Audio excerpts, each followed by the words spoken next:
Moçada, a gente classifica com vocês os neurônios usando dois critérios. Primeiramente, gente, quanto ao formato do neurônio. E quanto à forma do neurônio, nós vamos ter três tipos de neurônio. Nesse caso, neurônios eles podem ser, número 1, multipolares. É o caso, gente, mais comum, né? Neurônios multipolares são aqueles neurônios que apresentam vários dendritos, vou abreviar aqui o nome dendrito, e apresenta apenas um axônio. Ou seja, aquele neurônio mais comum, vários dendritos e apenas um axônio. Lembrando, né, gente, que o dendrito, de uma certa maneira, é a via de entrada de informação no neurônio, que é o dendrito que vai captar o impulso nervoso. E o axônio é a via de saída de informação, né? Porque o axônio é por onde você vai emitir um impulso nervoso.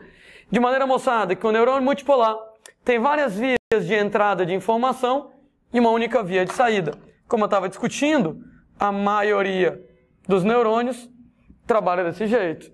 Segundo tipo de neurônio, gente, neurônios chamados bipolares. Os neurônios bipolares, eles apresentam apenas um dendrito e um axônio. O nome dá uma bela dica, né? Bi, 2, só tem duas ramificações. Então você vai ter aqui um dendrito, você vai ter aqui um axônio. E alguém vai lá e briga comigo. Pô, Landim, como é que tu sabe qual desses é o dendrito, qual desses é o axônio? Não é pelo comprimento, não é pelo tamanho. Eu sei que a tendência natural, por causa dos desenhos que a gente faz, é você sempre querer achar que o dendrito ele é menor e o axônio é maior. Mas, gente, não é obrigatório. Às vezes, o dendrito ele é mais longo e o axônio é mais curto. A maneira mais segura de você saber, no caso lá de uma questão que colocar sobre isso, quem é o dendrito e quem é o axônio, é prestar atenção no caminho do impulso nervoso. Por que eu digo isso para você? Porque o impulso nervoso, lembrem-se que ele é unidirecional. Quando eu falo que o impulso nervoso é unidirecional, ele vai ter que dendrito, corpo celular, axônio. O que quer dizer, gente, que você vai prestar atenção no circuito nervoso, você vai prestar atenção no caminho que o impulso nervoso está seguindo numa determinada região do corpo. Porque, por exemplo, se o impulso nervoso estiver indo nesse sentido, moçada, o impulso nervoso entra pelo dendrito, o impulso nervoso sai pelo axônio. Então, se for desse jeito, entrando aqui e saindo aqui, esse é o dendrito, esse é o axônio. Mesmo, moçada, que o dendrito seja mais longo e o axônio seja mais curto. Se, moçada, tiver lá do outro jeito, o cara vai lá, coloca o esquema e tá dessa maneira. Está entrando desse lado e saindo desse lado, então pronto, né? Entra pelo dendrito, sai pelo axônio, o impulso nervoso unidirecional sempre vai ter que trabalhar dessa maneira. Onde é que eu encontro, gente, neurônios do tipo bipolares? A gente encontra lá em órgãos dos sentidos, em órgãos sensoriais. É o caso, por exemplo, gente, lá do que acontece na retina para perceber a luz. Ora, gente, retina lá no olho da gente, ela é constituída de neurônios modificados. Esses neurônios modificados são próprios para poder perceber a luz. Daí, pensa comigo, qual é a única coisa que a retina capta na vida? Qual é o único tipo de estímulo que a retina capta na vida? Luz. Para que ela vai querer vários dendritos se ela só capta um tipo de informação que é a luz? Lembrando que o dendrito é a via de entrada de informação no neurônio. Se você só tem um tipo de informação entrando, que nesse caso lá é luz, um dendrito é suficiente nesse caso. É o que acontece, por exemplo, na cóclea para captar os sons, né? O nome cóclea não é tão famoso lá como o que acontece em relação à retina, mas a cóclea é a estrutura da orelha da gente, né, do ouvido da gente, que tem um papel de captar sons. Mesmo esquema. A única coisa que a cóclea capta é som. Então os neurônios da cóclea, próprios para pegar som, para que precisa de vários dendritos se só capta um tipo de informação, que é a informação sonora? É o caso, por exemplo, gente, lá da membrana pituitária, também chamada de mucosa olfativa. Pois é, né? O nome aqui já deu uma bela dica. Exatamente para percepção de cheiros, para percepção de odor. Para que você vai querer vários dendritos? Se lá na mucosa olfativa, na membrana pituitária, dentro das fossas nasais, você só capta um tipo de informação, que nesse caso é informação de cheiro. Isso quer dizer, gente, nessa situação, que basta um único dendrito para poder captar isso.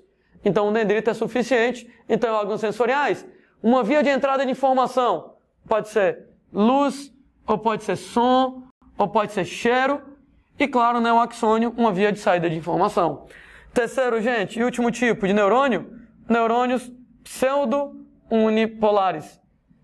Nos chamados neurônios pseudo-unipolares, eles apresentam apenas um dendrito e um axônio, sendo que esse dendrito e esse axônio, eles saem do mesmo ponto.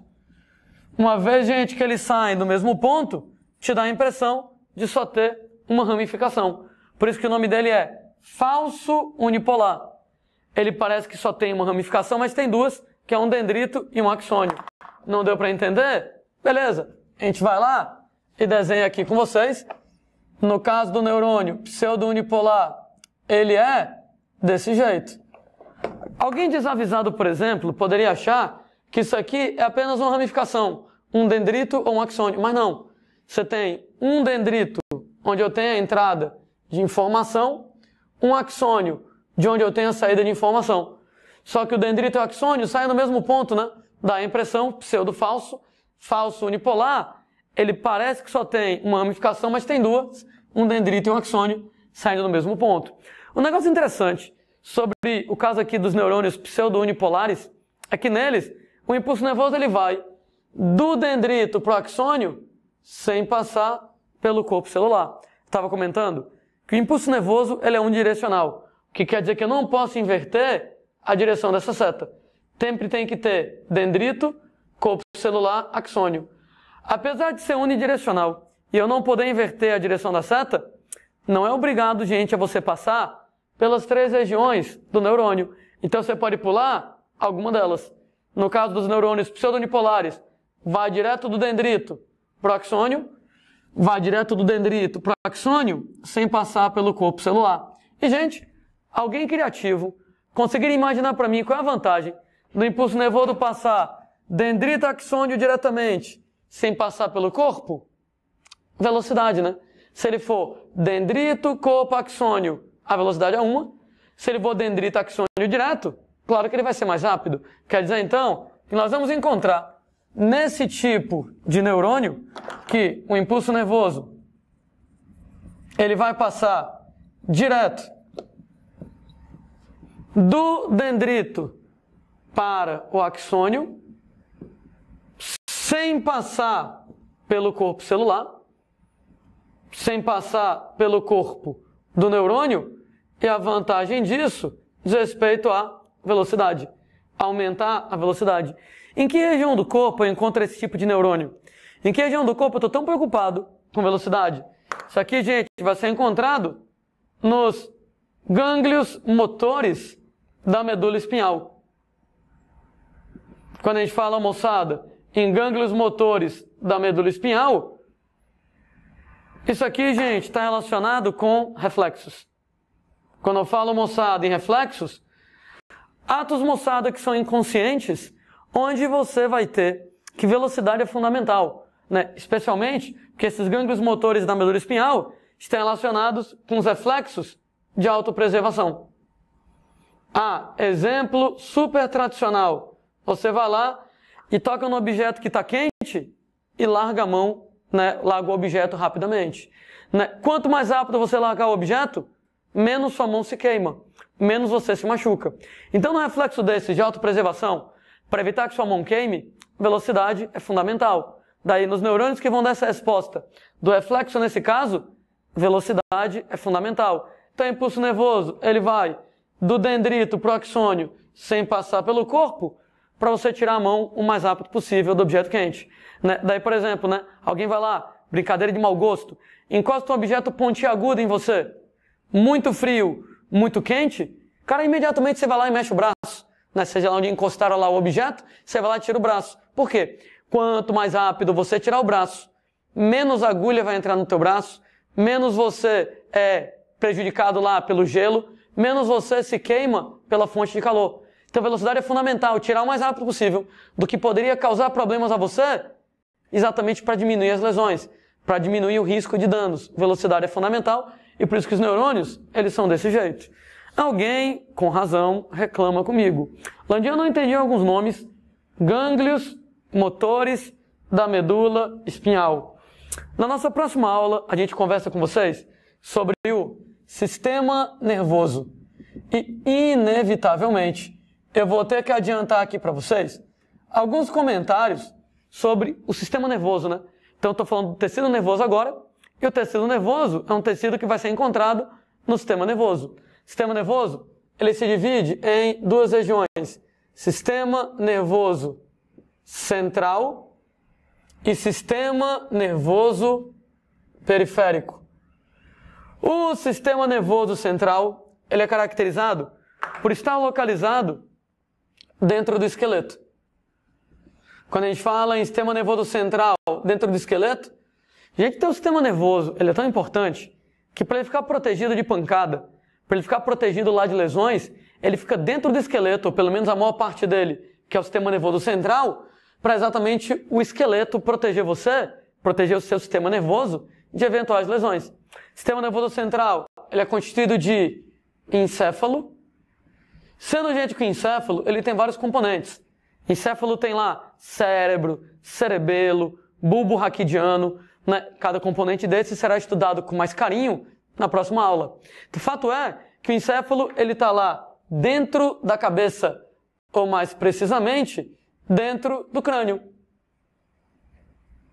Além lá do encéfalo, você vai ter a medula espinhal, sendo que a medula espinhal, ela está localizada dentro da coluna vertebral. Morro de medo de vocês confundirem medula espinhal com medula óssea. As duas estão dentro do esqueleto. Tanto medula espinhal quanto medula óssea estão dentro do esqueleto. Entretanto, medula espinhal, ela é constituída de tecido nervoso, ela faz parte do sistema nervoso central e ela está dentro dos ossos da coluna vertebral, dentro da sua coluna. Enquanto gente que medula óssea é constituída de tecido hematopoético, que é tecido formador de sangue, e está localizado em ossos como, por exemplo, o externo do peito, a crista ilíaca da bacia, o fêmur lá da coxa. De novo, hein? De novo. Medula espinhal, ela é feita de tecido nervoso, faz parte do sistema nervoso central e está localizada dentro da tua coluna vertebral. Medula óssea, ela é feita de tecido hematopoético, tecido formador de sangue, está dentro de alguns ossos em especial, externo, íleo da bacia, né, fêmur da coxa, por exemplo. Então, medula espinhal é uma coisa, medula óssea é completamente diferente. Eu sei que as duas estão dentro dos ossos e as duas recebem o nome de medula, mas o tecido é diferente. Última vez, medula espinhal, tecido nervoso, medula óssea, tecido hematopoético. Já o sistema nervoso periférico corresponde, moçada, a estruturas que estão localizadas fora do esqueleto. Nesse caso, gente, o sistema nervoso periférico, ele está localizado fora do esqueleto e ele, gente, vai ser formado de dois componentes, os chamados gânglios nervosos, sendo que os gânglios nervosos, eles vão ser quaisquer corpos de neurônios, ou seja, moçada, só o corpo de neurônio localizado fora do sistema nervoso central. Qualquer corpo de neurônio que não esteja nem no encéfalo e nem na medula espinhal é chamado de gânglio nervoso. E aí eu tenho outro problema, né? Existe gânglio nervoso, existe gânglio linfático. De novo, cuidado para não confundir. Gânglio nervoso faz parte do sistema nervoso periférico e é o corpo do neurônio que está localizado fora do encéfalo e fora da medula. Gânglio linfático, ele é constituído de tecido hematopoético linfóide e o papel dele é produzir linfócitos, né? Que é um tipo de leucócito, um tipo de célula de defesa. Eu encontro gânglios linfáticos na base da mandíbula, na axila, na virilha, e o gânglio linfático, tecido hematopoético linfóide, para produzir células de defesa, leucócitos do grupo dos linfócitos, o papel dele é defesa. Né? É chato, porque às vezes a questão fala assim, gânglio, para você. E aí cabe a você interpretar. Será que ele está falando do gânglio nervoso? Ou será que ele está falando do gânglio linfático? Aí você vai ter que interpretar. Gânglio nervoso, sistema nervoso periférico, corpo de neurônio fora do encéfalo e da medula, gânglio linfático, tecido hematopoético linfóide para produzir linfócitos. Então você vai ter que analisar do que se trata. Nós temos lá no sistema nervoso periférico, além dos gânglios nervosos, os nervos. E aí é outra discussão clássica. Qual a diferença entre neurônio e nervo? Gente, neurônio é a célula nervosa. Neurônio é uma célula. Essa célula nervosa, neurônio, tem dendrito, corpo celular e axônio. Enquanto, gente, que um nervo, ele corresponde a grupos de axônios, ou seja, é só o axônio, não é o neurônio inteiro, é só axônio envolvidos por tecido conjuntivo. Então, grupos de axônios envolvidos por tecido conjuntivo. Então, a diferença, nesse caso, que neurônio é uma célula. Dendrito, corpo celular e axônio. Enquanto que o nervo são só os axônios, vários axônios envolvidos por tecido conjuntivo, acaba então originando um nervo, aqui nesse caso. A gente, moçada, então estava falando que os gânglios motores da medula espinhal, né? Então, lá na medula, a gente tem, na verdade fora dela, né? Mais próximo dela, que é para ser gânglio, está fora do sistema nervoso central, está fora da medula. Mas bem pertinho da medula espinhal, existem gânglios motores que vão movimentar os músculos exatamente para quando você passar por uma situação daquelas, de uma agressão no corpo, né? Uma agulha, um objeto frio, um objeto quente, você tem velocidade, o gânglio aciona a musculatura para você chegar e tirar a mão do objeto que iria te ferir para evitar que as lesões aconteçam.